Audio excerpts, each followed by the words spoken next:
They were Earth's last line of defense. Teenagers given unimaginable power and unimaginable responsibility. They fought to protect the world, and they succeeded. But saving the world doesn't mean saving yourself. This is the untold story of what happened.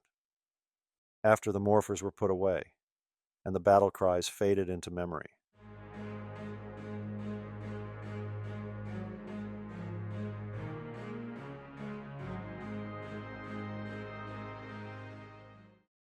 Jason leans back inside the rusted-out cockpit of a half-finished Tyrannosaurus Zord shell, a six-pack beside him, 2 bottles already empty.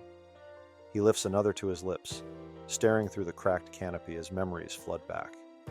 Tyranno... power, he mumbles, slurring just slightly. In his mind, alarms blare, the Zord roars to life, and Rita's monsters fall before his might. He smiles bitterly. Then the vision fades. The garage falls silent, save for the hum of the single flickering light above him. Rejection followed him for years. Grocery stores, auto shops, not a good fit, overqualified, underqualified. Nobody needed a washed-up hero with no war to fight. One night, while scrolling through job postings on a battered laptop, Jason saw the ad. Be part of something bigger. He clicked. A week later, clean-shaven and grim-eyed, Jason stood in front of a recruiting office. Maybe the fight wasn't over after all. Maybe he could still matter. The stage lights flash like explosions. Zack grips his drumsticks so tightly, his knuckles whiten. The crowd's roar fades into static as he raises his arms and slams down. Every strike is a memory he can't silence. Goldar's claws crushing around him, falling from a rooftop, scrambling for purchase. Cyclopsis roaring as Angel Grove burns. Crash, the Megazord striking true. Snare, the power blaster firing one more desperate shot. Bass drum, another monster dusted into the earth. Sweat drenches him as he pounds away, drowning the past under an avalanche of sound. And then, the final cymbal crash. He rises, chest heaving. For a moment, the cheering crowd becomes Angel Grove. For a moment, he feels it again. Relief. The ghosts fall silent. For the night. In the glow of his basement lab, Billy adjusts the last connection on a salvaged console, the last remnants of the Ranger tech he once knew. The machine hums to life. A ghostly shimmer, the morphin grid, pulses before him, so close he can almost touch it. His fingers hesitate. In the flash of light, memories strike, Zordon's final message. The fall of the command center. The day he watched his friends drift apart, one by one. His hand drops. Billy powers down the machine. Silence returns.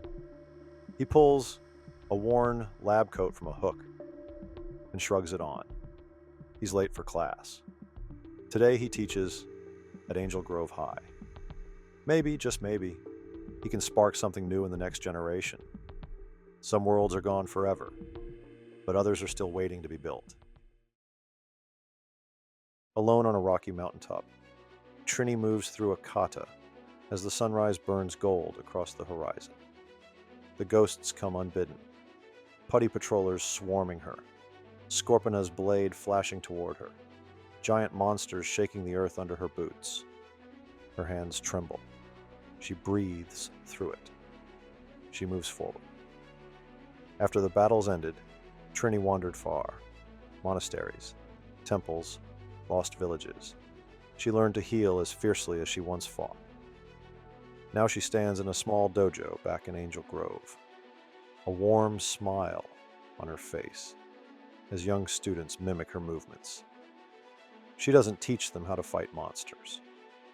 She teaches them how to face fear and find peace. The national anthem blares. Kimberly stands atop the podium, gold medal glinting under stadium lights. She smiles for the cameras, but inside, she's somewhere else. Flying in her pterodactyl Zord, dodging blasts meant to kill her, watching monsters crumble beneath her teamwork, feeling a purpose that no medal could ever replace. After the Rangers, she chased fame, competitions, endorsements, glory. But no matter how high she climbed, it all felt empty. Later, alone in a dim hotel room, Kimberly sits on the bed. Beside her, a dusty gymnastics medal, a faded photo of her friends, and a battered communicator, silent for years. She whispers to the empty room, "Miss you guys." What's that you say? You're wondering what happened to Bulk and Skull? Well, let me tell you. You won't believe it. Of all the Rangers' friends, they might have come out the best. Years after high school, after dozens of terrible business schemes, they finally struck gold. A self-cleaning locker, meant for messy students, quickly adapted for hospitals, gyms, even military bases. Standing nervously on a TV stage, in cheap suits, Bulk gestured wildly. Skull grinned cluelessly. And somehow, against all odds, they landed a deal. Today they run $1 million company.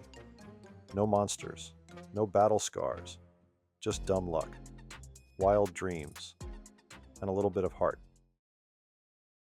The world remembers the battles, the monsters, the victories. But few ever think about what comes after the war is won. Some heroes find new battles to fight. Some build, some teach, some dance the demons away. Some carry their scars quietly, hidden beneath the lives they've built. They saved the world once. And whether the world knows it or not, they are still saving it. Every day in their own way. Not every ending is clean. Not every victory leaves you whole. But for Jason, Zack, Billy, Trini, Kimberly, and even Bulk and Skull, the legacy of the Power Rangers lives on. Maybe not in morphers or megazords, but in every kid they inspire, every life they touch, and every memory they refuse to let be forgotten. Because once you're a Ranger, you're always a Ranger. Thanks for watching this episode of Jim Retcons Everything. If you enjoyed this story and want to see more untold tales, deep dives, and alternate histories, make sure to like, subscribe, and hit the notification bell so you never miss the next chapter. Until next time, keep imagining what could have been.